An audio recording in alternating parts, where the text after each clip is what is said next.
This is the book of Jeremiah, chapter 51, verse 7. Babylon has been a golden cup of Yahweh's hand that made all the earth drunken. The nations had drunk her wine, therefore the nations are bad. Jeremiah 51, verse 8. Babylon is suddenly fallen and destroyed. How for her take wine for her pain, and so that she may be healed. Jeremiah 51, verse 9. We would have healed Babylon, but she's not healed. Forsake her and let us go everyone to his own country, for her judgment reached the heavens and is lifted up into the skies. Shalom. First and foremost, I'd like to give all praises and glory and honor to Yahweh Ba'ashem, Yahweh Shai, Ba'ashem, Karkadash, and the Heavenly Father. True name is Yahweh, and His unbegotten Son, Ba'ashem, and the name of Mashiach Yahushua. Those are the true names in the ancient Paleo Hebrew, the Lashwan Kadash tongue. And I say Barakatham to the elders and apostles, Wa'akim, Wa'akwaf, and I say Shalom. And this is a video clip that I'm about to play from CNN. Now we understand, we understand nowadays, CNN is not always accurate about everything all the time. We understand that. But this was from the latest of job reports came out, and the unemployment rate was 4.3%. It was the highest in a very long time, ever since October, a few years back, I believe. But the news article of this from YouTube, from CNN, is going to explain that. And we seen the Dow Jones, the NASDAQ. I would say the Dow Jones industrial average and the NASDAQ and the SP 500. They fell all today, all three categories today. And here we go with a video clip. Yep, it says U.S. markets closed in red after a brutal jobs report. And this was published 40 minutes ago. And the NASDAQ closed. The Dow Jones closed at 3 o'clock. Especially over there in New York time. So that was about 2 hours ago. It's 5:14 over there in New York, and it's 4:14 over here. So yeah, Dow Jones closed about 2 hours ago. So we play this video clip. I just want to add a side note to that. There is breaking news as we come on the air. We are just under a minute from the closing bell on Wall Street. Slovakia. Had my headphones on, so Slovakia for that. There is breaking news as we come on the air. We are just under a minute from the closing bell on Wall Street right now. The Dow down around half a point.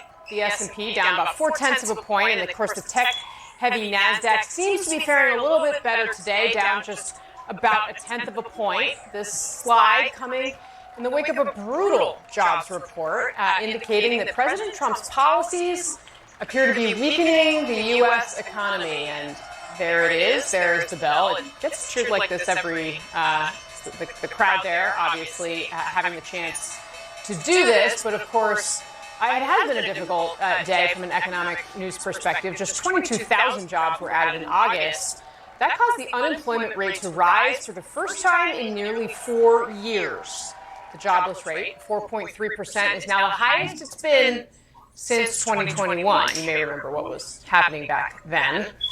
Manufacturing jobs fell for the fourth straight month, which means America has lost 78,000 manufacturing jobs so far this year.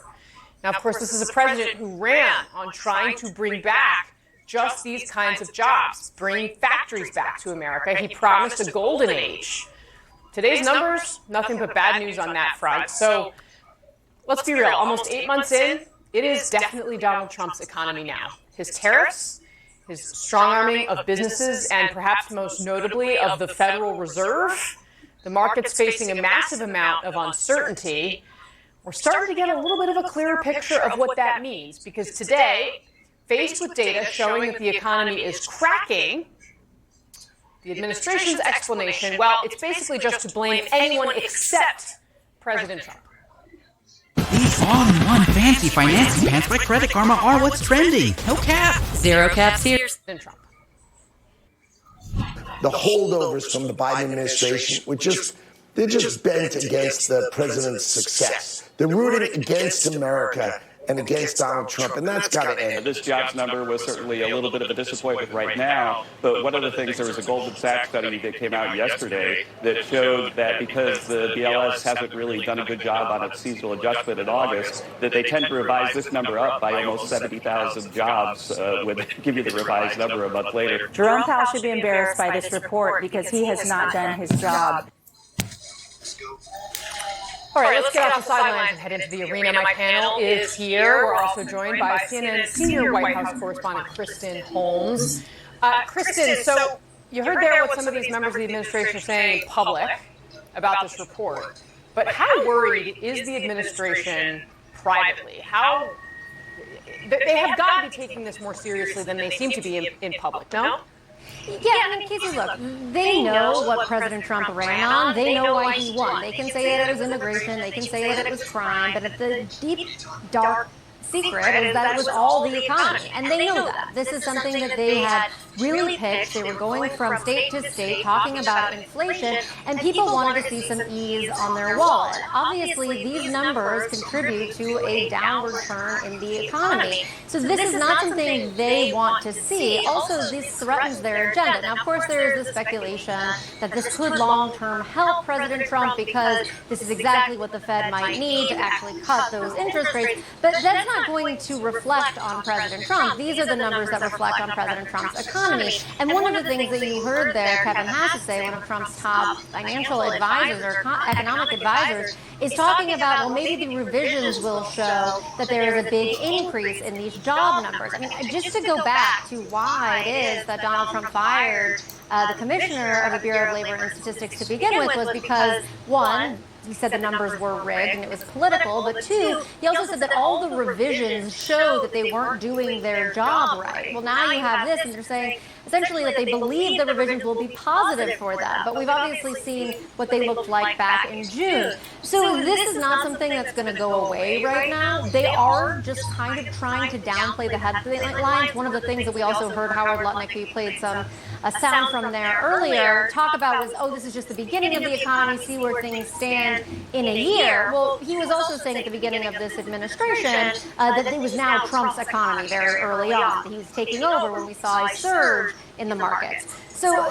everyone's using whatever language they want to try and distance themselves from these job numbers, try to point to a possible revision, but they are aware of what this looks like and how this can be damaging to President Trump's agenda as he moves forward. All right, Kristen Holmes getting us started today. Kristen, thanks very much for that reporting.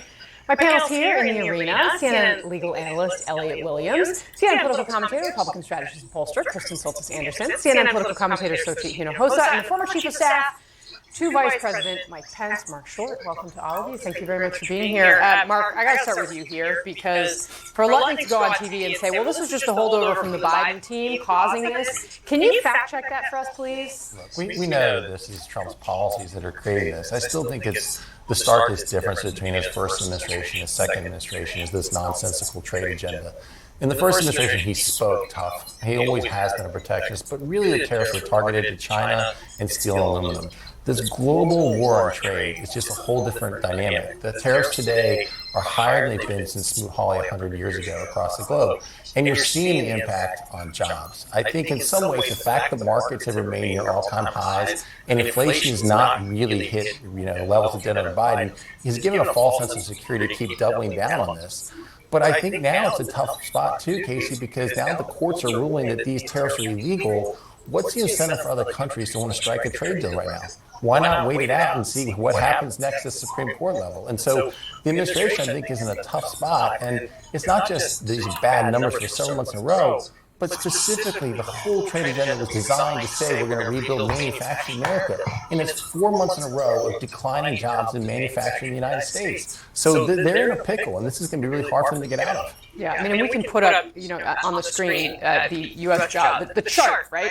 Month by month of jobs that were added or lost since this administration came in. And look at that. Now, what happened in April of 2025? Sochi. Liberation Day, I think they called it. They clearly liberated themselves from job creation. That's right. If you look at these bars. Yeah. I mean, This is Donald Trump's economy, and I agree with you on tariffs. I think that at the beginning of the year, Donald Trump was saying, and the administration was saying, we just need a few months. We need a few months to show that at the end of the day, tariffs will be a good thing on our country. And we're seeing that with consumers and with businesses, the uncertainty of tariffs is really hurting things. And not only that, but you're also seeing that I think it was about 66% of overall, the job cuts are up 66% compared to the previous year. So this is bad news for Trump overall. We're almost 1 year from the midterm elections. Democrats will be hammering the economy. That is why Trump was elected. If he does not correct course in the economy, it is going to be a bloodbath for Republicans next November. And so at this point, I think he's probably, this isn't a golden age. The only good thing about this trade agenda is some Democrats are actually becoming free traders now. Need to cover the basics but don't have access to credit? If you're short on cash till payday, Tilt can help carry you over. Becoming free traders now. Silver lining for you there, Mark. Kristen Soltis-Anderson, I want to show you something. Sochi mentions the midterms, right? I know you're doing lots and lots of polling on this. It's clear that this is becoming, that people are starting to feel this in their real lives, right? And we're going to turn to a TikTok trend to prove that. This is a trend on TikTok. It is known as job hugging. And it's because now all of a sudden people realize they really want to hang on to their jobs, even if they don't like them at all. Let's watch one person from TikTok talk about it. I got 2 kids. I'm job hugging. I don't know anybody right now, at least in my position, that's job hopping. We're holding on to our jobs tightly, loving it, kissing it, cuddling with it every night. I am there to hug my job tightly, make sure it never leaves me.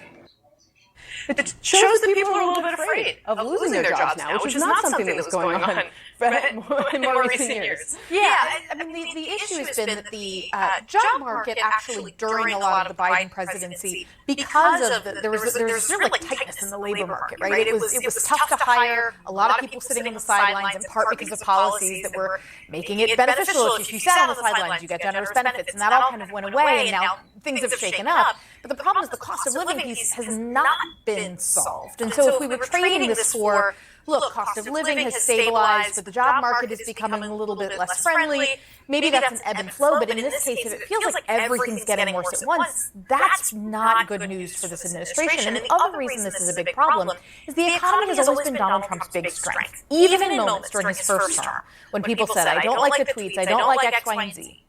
A lot of them would still say, but he's good for my pocketbook. He has to make that a reality if he wants to have a good midterm for Republicans. The trickiest thing is, and the market today seemed to be reacting to the pretty dismal job numbers. We're not economists, we can all agree to that. But my first thought when I saw that number was, gosh, do I trust that data?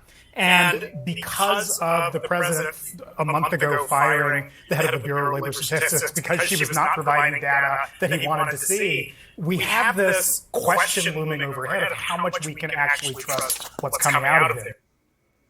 Breaking moments ago, jobs growth